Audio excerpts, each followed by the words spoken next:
ഈ ഒരു വർഷത്തിൽ കുട്ടികളുടെ ഹെൽത്തിന് വേണ്ടിയിട്ട് ഏറ്റവും ഇമ്പോർട്ടൻ്റ് ആയിട്ട് ചെയ്യേണ്ട കാര്യങ്ങൾ എന്തൊക്കെയാണെന്ന് ചോദിച്ചാൽ ഞാൻ പറയും, നിങ്ങൾ ഒരു തവണയെങ്കിലും കുട്ടിയുടെ വിഷൻ ഒന്ന് നോക്കണം. കാഴ്ച പരിശോധന വളരെ ഇമ്പോർട്ടൻ്റ് ആണ്. സ്കൂളിൽ വെച്ച് ചിലപ്പോൾ പരിശോധിച്ചിട്ട് നോക്കിയിട്ടുണ്ടായിരിക്കും. എന്നിരുന്നാലും നമ്മൾ ശരിയായിട്ടുള്ള രീതിയിൽ ഒരു തവണയും കൂടെ ഒന്ന് നോക്കുന്നത് വളരെ ഇമ്പോർട്ടൻ്റ് ആണ്. അതിൻ്റെ ഇമ്പോർട്ടൻസ് എന്താണെന്നുള്ളത് ഞാൻ വരുന്നൊരു വീഡിയോയിൽ പറയാം. പിന്നെ നമ്മൾ ചെയ്യേണ്ടത്, എപ്പോഴെങ്കിലും ഡോക്ടറെ കാണിക്കുന്ന സമയത്ത് കുട്ടിയുടെ ഹീമോഗ്ലോബിൻ ഒന്ന് നോക്കുക, ബ്ലഡ് കൗണ്ട്സ് ഒന്ന് നോക്കുക. ഹീമോഗ്ലോബിൻ കുറവായിട്ടുള്ള ഒരുപാട് കുട്ടികളുണ്ട്. അവർക്ക് അയൺ മരുന്ന് കൊടുത്താൽ വളരെ സിമ്പിളായിട്ട് നമുക്കത് പരിഹരിക്കാവുന്നതാണ്. അതുകൊണ്ട് തീർച്ചയായിട്ടും കുട്ടിക്ക് ഒരുപാട് ഗുണങ്ങളുണ്ടാവും. പിന്നെ ഉള്ളത്, ഒരു തവണയെങ്കിലും തൈറോയ്ഡ് ഒന്ന് ചെക്ക് ചെയ്ത് നോക്കുക.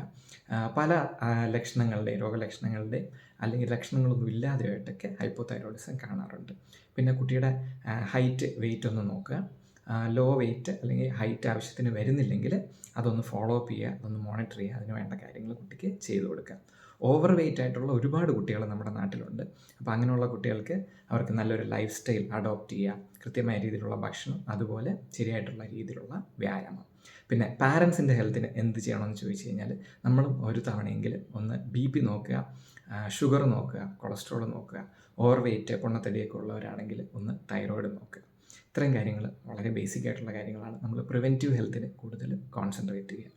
നമ്മുടെ ചാനലിനെ പറ്റി പറയുകയാണെങ്കിൽ, കഴിഞ്ഞ കുറച്ച് നാളുകൾ വളരെ ഒരുപാട് സബ്സ്ക്രൈബേഴ്സ്, ഏകദേശം 10,000 സബ്സ്ക്രൈബേഴ്സിനടുത്ത് നമ്മുടെ ചാനലെത്തുന്നു. ഒരുപാട് വ്യൂവേഴ്സ് ഉണ്ട്, ഒരുപാട് കമൻസ് ഉണ്ട്. ഞാൻ കഴിയുന്ന രീതിയിലൊക്കെ കമൻസിന് റിപ്ലൈ ചെയ്യാൻ നോക്കാറുണ്ട്.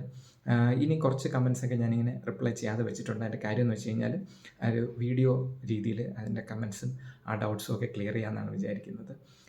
വീഡിയോ ചെയ്യാൻ പറ്റാത്ത കാര്യങ്ങൾ നമുക്കൊരു റൈറ്റിംഗ് ആയിട്ട് എഴുതിയിട്ട് ഞാൻ കമ്മ്യൂണിറ്റിയിൽ ഇടാം. അപ്പം വളരെ ആക്റ്റീവായിട്ട് നമ്മുടെ കമ്മ്യൂണിറ്റിയെ യൂസ് ചെയ്യുക.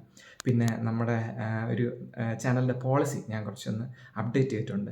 അപ്പോൾ അതിനകത്ത് നമ്മൾ ശ്രദ്ധിക്കുന്ന കുറച്ച് കാര്യങ്ങൾ എന്തൊക്കെയാണെന്ന് വെച്ച് കഴിഞ്ഞാൽ, നമ്മൾ ഒരു വിധത്തിലുള്ള പ്രൊമോഷണൽ വീഡിയോസും ചെയ്യില്ല, ഒരു പ്രൊഡക്റ്റിനെയും പ്രൊമോട്ട് ചെയ്യില്ല. അതുപോലെ ഏതെങ്കിലും ഒരു വ്യക്തിയോ അല്ലെങ്കിൽ അതുപോലുള്ള കാര്യങ്ങളൊന്നും പ്രൊമോട്ട് ചെയ്യുന്ന രീതിയിലല്ല നമ്മുടെ വീഡിയോസ് ചെയ്യുന്നത്.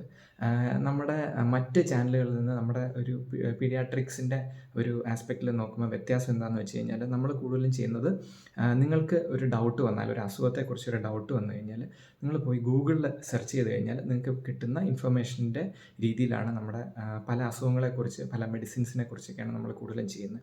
അപ്പോൾ അതുകൊണ്ടാണ് നിങ്ങൾ ചോദിക്കുന്ന പല ഡൗട്ട്സിനും, ഇപ്പോൾ മെഡിസിൻസിനെ കുറിച്ചൊക്കെ പറയുമ്പോൾ അല്ലെങ്കിൽ അസുഖങ്ങളെക്കുറിച്ച് പറയുമ്പോൾ ഒരുപാട് കാര്യങ്ങൾ ഞാൻ ഡോക്ടറെ ഒന്ന് കാണിക്കണം എന്ന് പറയുന്നതിൻ്റെ കാര്യം കുട്ടികളുടെ അസുഖത്തെ പറ്റി പറയുമ്പോൾ നമ്മൾ കുട്ടികളെ പരിശോധിച്ച് നോക്കാതെ ഒരു വ്യക്തമായൊരു അഭിപ്രായം പല കാര്യങ്ങൾക്ക് പറയാൻ ബുദ്ധിമുട്ടാണ്. അപ്പോൾ അതുകൊണ്ടാണ് ഡോക്ടറെ ഒന്ന് കാണിക്കണം എന്ന് പറയുന്നത്.